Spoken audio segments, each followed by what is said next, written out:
নেলের আজকে 3rd class.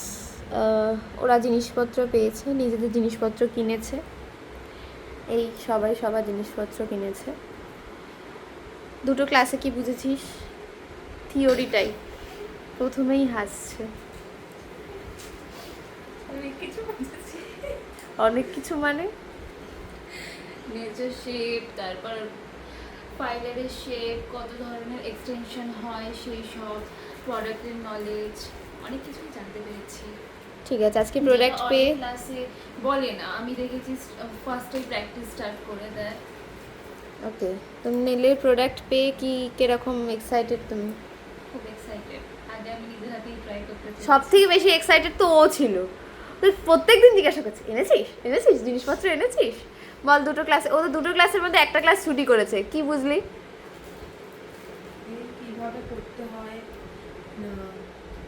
কীভাবে shape দিতে হয়, কালার করে কী করে করতে হয়, কার হাতে কোন নেলটা শেপ ভালো লাগবে। ঠিক। কেমন লাগছে এখন প্রোডাক্ট পেয়ে? ভালো লাগছে। কি বলতে চাও? ও কিছুই বলতে চায় না, প্রথম থেকেই লজ্জায়। প্রোডাক্ট পেয়ে কেমন লাগছে? সব প্রোডাক্ট হয়েছে কি? হ্যাঁ, সব প্রোডাক্ট হয়েছে তো? ঠিক আছে, চলো। কি বলতে চাও তুমি? সেকেন্ড ক্লাসে কি বুঝেছো? সেকেন্ড ক্লাসে কি করে করতে হয়, কি কি ভ্যারিয়েন্ট হয়, তারপর মানে আমি এটাই বুঝলাম যে তোমরা কিছুই বুঝোনি সেকেন্ড ক্লাসে এসে।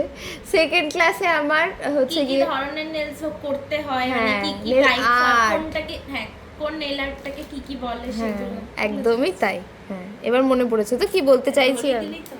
হ্যাঁ, তো যাই হোক, ওদের আজকে 3rd ক্লাস, ওরা প্রোডাক্ট পেয়েছে। প্রোডাক্ট পাওয়ার পরে আমি আর কি ডেমো করে দেখাবো, তার কারণ হচ্ছে গিয়ে প্রোডাক্ট না পেলে ওরা নিজেরাও বুঝতে পারবে না।